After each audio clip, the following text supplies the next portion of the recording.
Hello friends, मैं आपका welcome करती हूँ अपने यूट्यूब चैनल स्टोरी ज्ञान में। आज जो हम स्टोरी आपको दिखाने जा रहे हैं वो है पंचतंत्र की। उस स्टोरी का विषय है बंदर और मगरमच्छ। एक नदी के किनारे एक विशाल जामुन का पेड़ था जिसमें एक बंदर रहता था। उसी नदी में एक मगरमच्छ अपनी पत्नी के साथ रहा करता था। बंदर मगरमच्छ के लिए पेड़ से तोड़कर जामुन नीचे फेंक दिया करता था, जिससे मगरमच्छ और बंदर में घनी मित्रता हो गई। कुछ दिनों के बाद एक दिन मगरमच्छ ने बंदर के द्वारा दिए गए मीठे जामुन अपनी पत्नी को भी खिलाए। मीठे जामुन का स्वाद चखते ही मगरमच्छ की पत्नी ने मगरमच्छ से कहा कि इतने मीठे जामुन तुम कहाँ से लाए हो।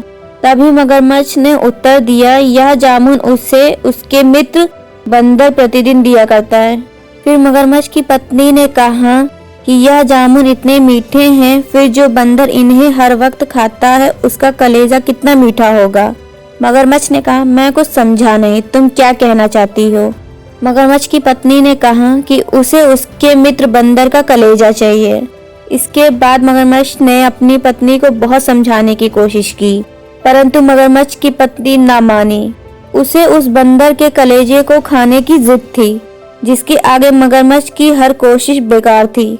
आखिर में मगरमच्छ अपनी पत्नी की बात को मानने के लिए तैयार हो गया और बंदर को फांसने के लिए उपाय सोचने लगा। अगले दिन वह जामुन के पेड़ के पास अपने मित्र बंदर से मिलने गया और कहने लगा, मेरे प्रिय मित्र, तुम हमें प्रतिदिन इतने मीठे जामुन देते हो। कल मैंने यह जामुन अपनी पत्नी को खिलाए थे, जिसे खाकर मेरी पत्नी अत्यंत प्रसन्न हुई और वह तुमसे मिलना चाहती है। बंदर को यह सुनकर अत्यंत खुशी हुई और उसने मगरमच्छ से कहा कि मैं पानी में जाऊंगा कैसे, मुझे तैरना नहीं आता। इसके जवाब में मगरमच्छ ने कहा कि बस इतनी सी बात, तुम मेरी पीठ पर बैठकर मेरे घर आ सकते हो। मगरमच्छ की यह बात सुनकर बंदर भी खुश हो गया और मगरमच्छ की पत्नी से मिलने के लिए मगरमच्छ की पीठ पर बैठ गया। नदी में थोड़ा सफर तय करने के बाद मगरमच्छ के मन में यह विचार आया कि क्यों ना अब बंदर को सारी बात बता दी जाए। अब तो बंदर नदी में भाग भी नहीं सकता। उसने अपने मित्र बंदर को सारी बात बता दी। सच्चाई जानते ही बंदर को बहुत अधिक दुख हुआ। उसने अपने मन में विचार किया कि जिसे अपना वह सबसे घनिष्ठ मित्र समझता था, वही मित्र उसे मारने के लिए ले जा रहा है। परंतु उसने मगरमच्छ के आगे बड़ी समझदारी से अपने दुख को नहीं जताने दिया। वह मगरमच्छ से बड़ी खुशी के साथ बोला, अरे मित्र, बस इतनी सी बात, तुम मुझे यह बात पहले ही बता देते। मैं तो अपना कलेजा जामुन के पेड़ पर संभाल के रखता हूँ। यदि मैं अपने साथ अपना कलेजा ऐसे ही लेकर घूमता रहा तो कोई भी इसे छीन सकता है। चलो, मुझे मेरे घर जामुन के पेड़ के पास ले चलो, मैं तुम्हें अपना कलेजा दे दूंगा।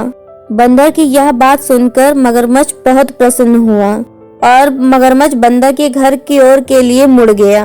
मगरमच्छ के जामुन के पेड़ के पास पहुंचते ही बंदर ने मगरमच्छ की पीठ से तेजी से पेड़ की ओर छलांग मारी और पेड़ पर पहुंचते ही कहने लगा कि मूर्ख, कोई कलेजा संभाल कर रखता है क्या?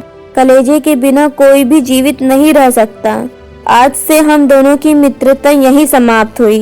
तो दोस्तों, हमें इस कहानी से यही सीख मिलती है कि मुसीबत के क्षणों में हमें धैर्य नहीं खोना चाहिए और अनजान से दोस्ती सोच समझ कर करनी चाहिए और दूसरे मित्र का सदैव सम्मान करना चाहिए। तो दोस्तों, आज की स्टोरी यहीं पे होती है समाप्त। आपको मेरी स्टोरी कैसी लगी हमें कमेंट करके जरूर बताइएगा और मेरी ऐसी ही रोचक और ज्ञानवर्धक स्टोरी को देखने के लिए आप मेरे चैनल को सब्सक्राइब करें और मेरे वीडियो को लाइक, कमेंट और शेयर कीजिए। Thank you.